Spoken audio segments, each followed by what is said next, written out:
So the million-dollar question is, should you pull for Hwayoung? Well, with LDPlayer's new ultra-wide settings, I think we all know the answer is definitely... yeah. Real talk, boys. If you're playing Epic 7 on your PC, you should be using LDPlayer. LD has buttery smooth gameplay, stable connection, 64-bit support, as well as some of the lowest memory usage around. Did I mention it has support for multiple accounts on one computer for all you alt account fanatics or rerollers? So use the links in the description below to start using one of the best emulators around and help support me directly. Big shout out to LDPlayer and you guys for tuning in and watching. Let's get back to the video. Yo YouTube, welcome on in. Today's video is obviously all about Hwayoung. We pulled forward today. We dodged pity by about 40 summons, so couldn't be too upset. Let me know how your guys' summons go, as always. And today, yeah, I want to keep things a little bit more concise, maybe a slightly shorter video than normal. I don't have as much gameplay footage because I am trying to push Emperor, guys. This is, we got about less than 24 hours left. I'm, for once this season, taking a little bit more seriously, so I didn't want to use a newer unit as I kind of already have my draft figured out. However, that isn't to say she's not strong, guys. It's quite the opposite. She's actually insane. However, I think some of y'all may need to skip. You might know where I'm going with this, but I'll break down all the info, especially my new players, my free-to-plays. Some of y'all will definitely need to skip this, and I'll tell you why, even though she's an absolute insane unit. So stay tuned. We're going to talk about builds, Mola Priority, artifacts, all the good stuff.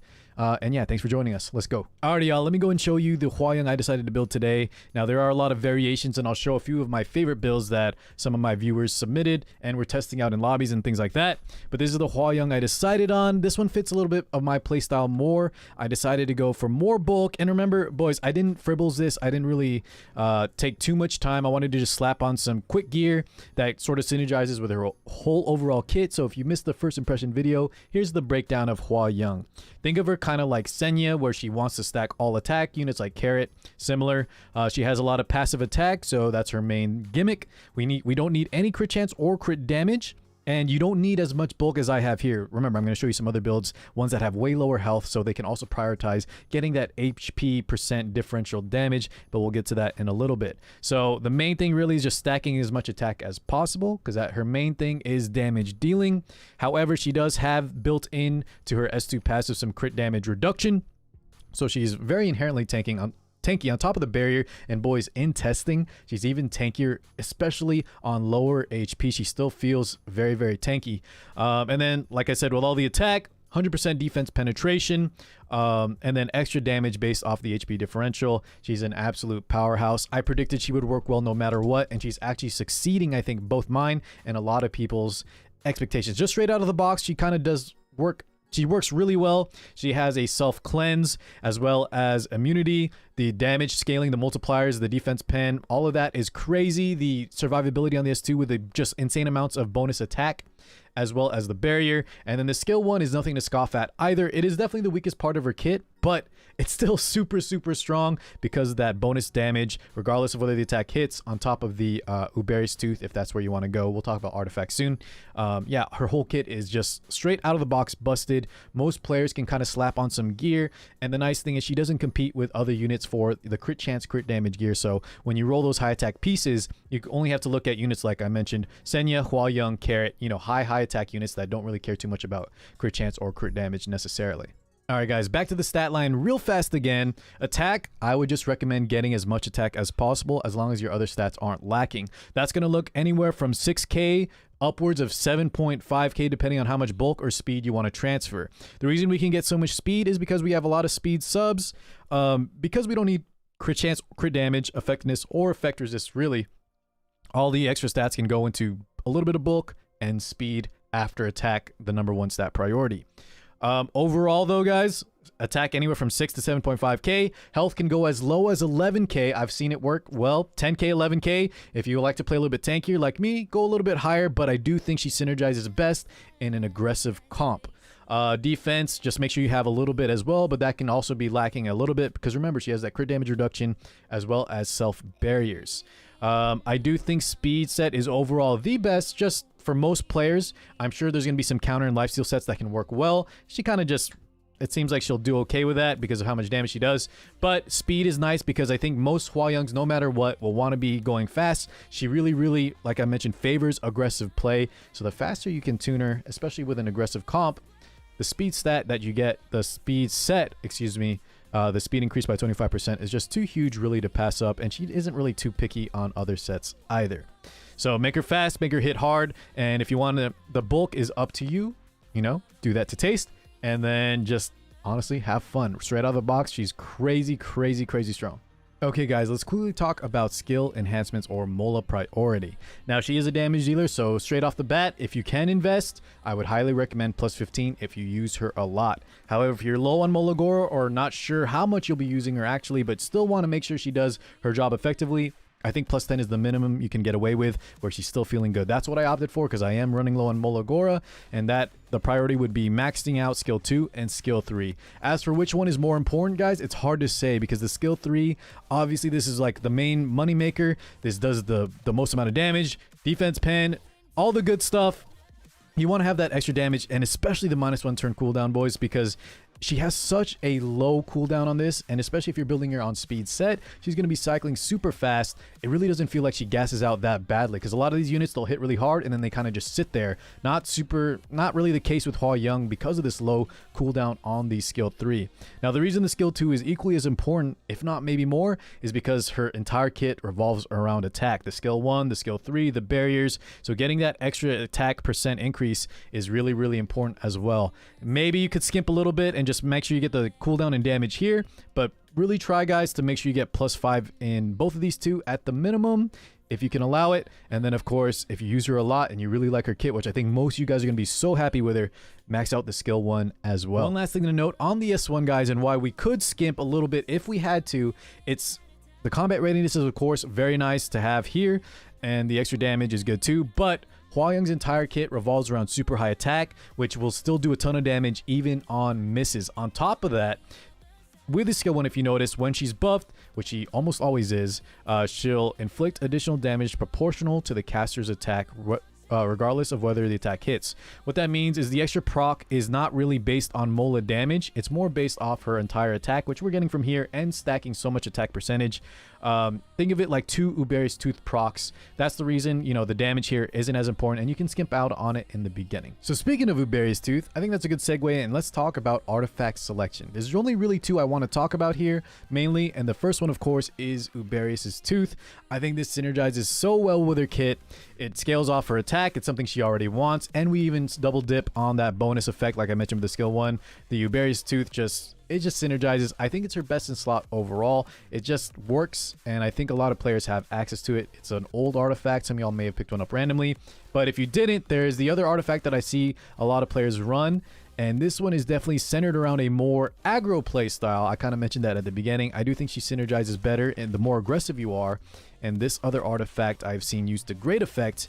It is the recently, not super recent, but you know, recently buffed Merciless Glutton. So with all her attacks being single target, the extra damage is of course just amazing. And since Hwayoung's multipliers are so good, since she has 100% defense pen, guys, a lot of the time, most of the time, she's going to be one-shotting units left and right, and you'll be increasing that combat readiness for your entire squad. So remember, the faster you build, the more aggressive you build.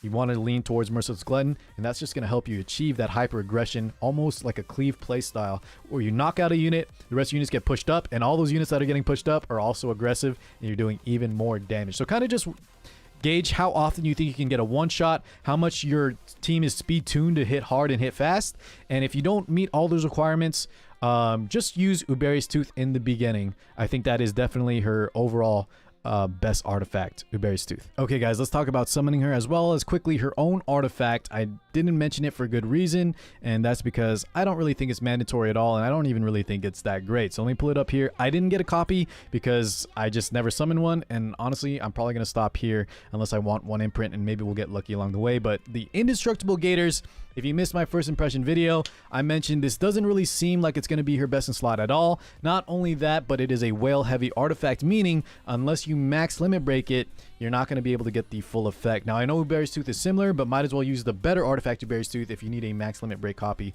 of the artifact anyways. So overall, you're not going to get that burn chance unless you max it guaranteed, so missing out on that is huge. The extra attack is nice, and if you have nothing better, guys, go ahead and use this. But overall, definitely skip it if you were able to pull her early. Only get it if you happen to have a lot of copies of it, which most of you shouldn't, and I really don't think it's her best in slot. So once again, definitely don't worry too much about it. You can skip it for sure. Now, let's say you don't get the Indestructible Gaiters and you don't have the Uberi's Tooth or the Merciless Glen. I have another free-to-play artifact, guys, that you guys need to be aware of, and this might be one of the reasons some of y'all should be skipping on the beautiful Hwayoung. So why the heck would you ever want to skip on this unit that Car just nonstop talked about how good out of the box she is, insanely powerful? Well, there's one big reason, and let me show you the alternative artifact that I think a lot of y'all should be running if you don't have the Merciless Glen, the Uberi's Tooth. If you just need a damage dealer that needs an artifact, this is super free-to-play friendly coming up soon, and that is Portrait of the Saviors, guys, for the Guilty Gear collaboration. So this is why, not just this artifact, this is just a nice free-to-play artifact that you'll be getting access to soon. If you just need a filler damage dealer artifact, this works on all damage dealers. Guilty Gear collab is why maybe you should hold off on summoning. So I'll put a link up, or I'll put a picture up of the reveal. It's confirmed coming soon. No actual deadline yet, guys. But the thing is, Hwayoung, even though she's absolutely insane, honestly one of the strongest units they've released lately, you might want to skip if you're purely free to play because the Guilty Gear units are limited. Maybe they aren't all on the level of Hwayoung. I can make a separate video just about Baiken, Dizzy, Elfel, all of them, but just understand that they are limited, so if you miss out on them, it'll be over a year if they even decide to release them at all. And on top of that, there is a new unit confirmed, and if you look at the power levels of Rem, Amelia, Rimu, right, Milim, all those are pretty dang strong. This new unit is probably going to be super strong as well, so you want to make sure you have a good healthy amount of bookmarks saved up. So that on top of the group banner selector, I'll put a picture up too. I don't want to talk too much about it, but you're gonna have a chance to summon a lot of limiteds or units you missed out of your choice, and we don't know exactly how long that's going to be available or when it's coming. It's better to just start saving a lot of bookmarks now. Collab plus a group banner selector is why you should possibly hold off on Hwayoung because she's not limited. But other than that, if you have a healthy amount of bookmarks saved up and you need a damage dealer, especially for modes like real-time arena, guys, she's the real deal. She's absolutely insane. No joke, one of the strongest units they've released. Definitely summon her if you think you can have enough in the future for these limited upcoming units. Sorry guys, one last thing I want to talk about. I know I said I would keep this video shorter and more concise, but there's just so much to talk about with this awesome unit.